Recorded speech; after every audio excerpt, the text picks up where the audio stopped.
Hi guys, welcome back to Geography Online. I hope you are enjoying this and you're all keeping safe. So thank you very much those who have handed in their work from last lesson. That was really good, well done. Today is lesson 2 and it is called Energy Consumption Change. As you can see here's the title, Energy Consumption Change. Okay, so again, same as last week, you're going to hand in your work when you've completed it, either by Teams or you can email your teacher. And it is due in on Thursday, the 30th of April at 12 p.m. in the afternoon. Okay, so energy consumption change, that is your title. Can you write that down now, please? And pause the video. Excellent. So we've got some keywords you need to know today. So let's see what they are now and write them down as we go. Remember to pause if I'm going a bit fast. Energy efficiency. That means using less energy to perform the same task. Climate change. This is the process of Earth's climate changing over time. We've looked at that before. That was our last topic. And imports. These are goods that a country buys in from other countries. Okay, so pause the video and write them down. Okay, excellent. We know what to do here. This is our regular quiz. So can you number 1 to 6 in your margin and then write these questions down? Sorry, don't write the questions down, write the answers down. Otherwise it would take too long. So just the answers, please. Okay, number 1. A type of energy which is infinite, sustainable and is easily replenished is? The term which refers to being relatively self-sufficient in energy is? A type of energy which is finite, is not sustainable and takes a long time to replenish. A lack of energy infrastructure and resources is known as energy security or energy poverty. Economic well-being or social well-being, which one is it for the term for having present and future financial security? And number 6, the percentage of people in rural Myanmar who do not have access to a reliable electricity supply. Is it 64%, 74% or 84%? This is what we did last lesson, so if you remember what we did, it will have the answer to that, so think back to that. Okay, pause the video. All right, well done. So when you finish that, let's get our green pens out because this is what we do all the time. We're going to correct our work, give it a tick or write the right answer. So here we go. Number 1, the type of energy which is finite, sustainable and is easily replenished is renewable energy. The term which refers to being relatively self-sufficient in energy is energy security. A type of energy which is finite, is not sustainable and takes a long time to replenish is non-renewable energy. For a lack of energy infrastructure and resources is known as energy poverty. So think back to those are the people in Myanmar, rural Myanmar, who didn't have enough energy to do their homework and to be safe on the streets. That is known as energy poverty. Number 5, the term for having present and future financial security is economic well-being. And number 6, the percentage of people in rural Myanmar who do not have access to reliable electricity is 84%. Excellent. So green pen your answers then, and we'll move on. Okay, so what we're going to do first is just remind ourselves how we interpret graphs. And on the screen now you should see that we've got 2 graphs here, 2 pie charts, and they show the energy mix in Europe in 1990 and in 2013. So how has our energy mix changed between those dates? So let's have a look here. We've got this pie chart here from 1990. If you have a look at all the variables around there, and then have a quick look at 2013 and look at the variables around that too. So I'm going to show you now how we describe the differences. So the question here says, using figure 3, describe how the energy mix in the EU changed between 1990 and 2013. So how has it changed? What's the difference? So I've got 3 points that I have to comment on to get my full marks. I've got to identify what's gone down, what's decreased, identify what's gone up, increased, and then use some data to support what I've said. Right, let's have a look. So, first of all, what have I noticed? What has decreased? Well, I've noticed here that coal has decreased significantly by 10.1%. If we look at coal, here's coal in 1990. It was 27.4%. And in 2013, it's gone down to 17.3%. So that is a significant difference. Significant means it's gone down massively. You can see there by 10.1%. Okay, so what's increased?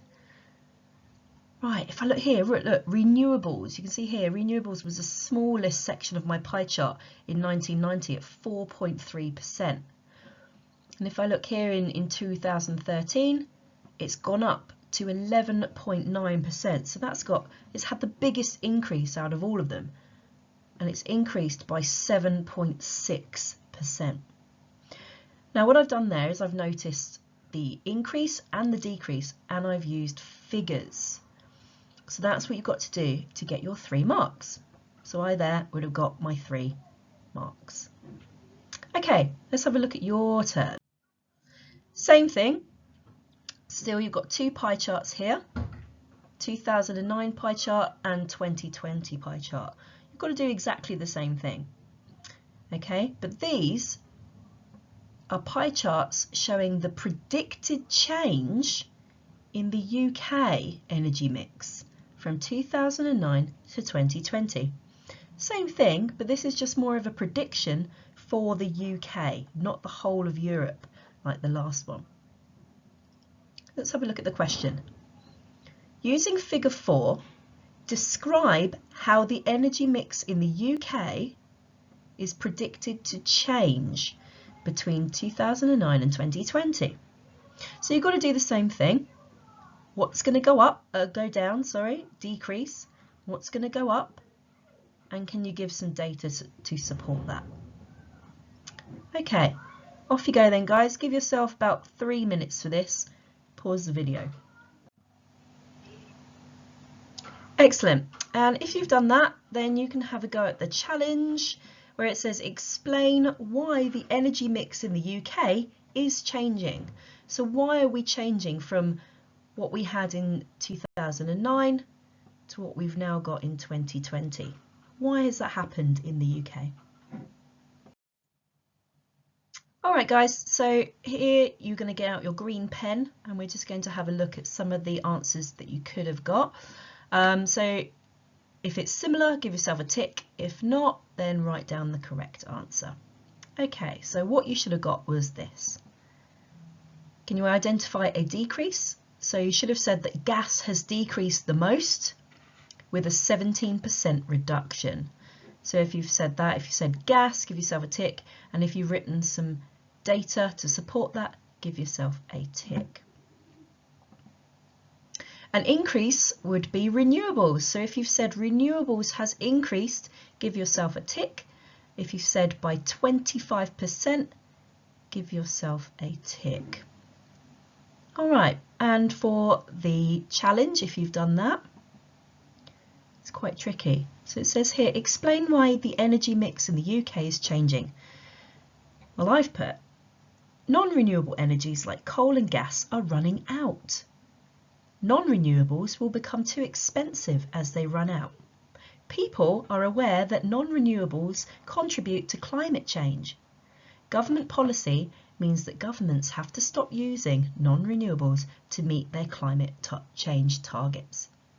That's a tricky one, but if you've got something along those lines, give yourself a tick.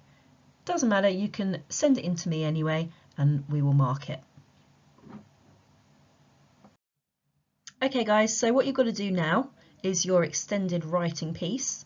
You can see here on the screen that you have 6 headlines from newspapers. There you go, 1, 2, 3, 4, 5 and 6. If you read them, they all tell you different pieces of information about energy and specifically fossil fuels and renewables. What I'd like you to do is, using these headlines as your evidence, can you write a letter to the government of the UK saying why more urgency is needed in moving away from fossil fuels? So why should the UK think it's really important to move away from fossil fuels quickly, not use them anymore, use something else? So you're going to use these 6 headlines here as your evidence. Now let's have a look at the success criteria.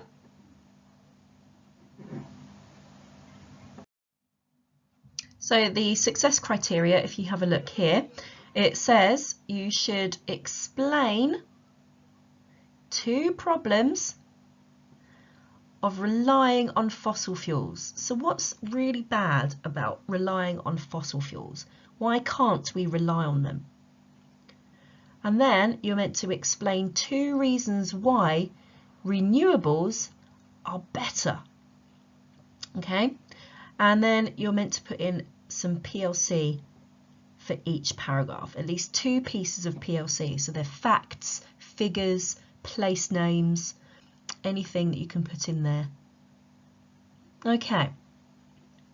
Thing to remember is not to repeat yourself in both paragraphs. Talk about something completely different in both paragraphs.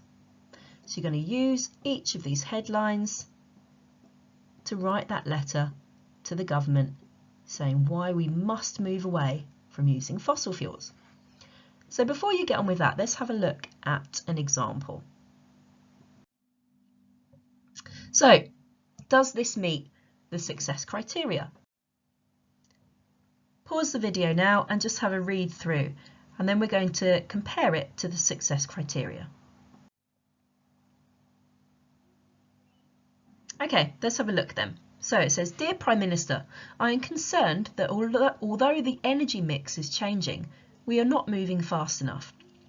We need to move away from fossil fuels as we are too reliant upon imports. This is causing a big fluctuation in prices. For example, in November 2018, Saudi Arabia said it would cut production of oil. This would have increased costs, leading to people having less disposable income. Also, prices in shops could have increased. The other problem is that non-renewables like gas are running out in the North Sea. We need to embrace renewables. It is predicted that the cost of renewables will be lower than fossil fuels by 2020, meaning we could be richer if we change now. Okay, sounds pretty good, but does it meet the success criteria? Let's see. So the first few lines are fine. Where it says there we need to move away from fossil fuels as we are too reliant on imports. This is a really good point there. This is causing a big fluctuation in prices. There, they've developed it.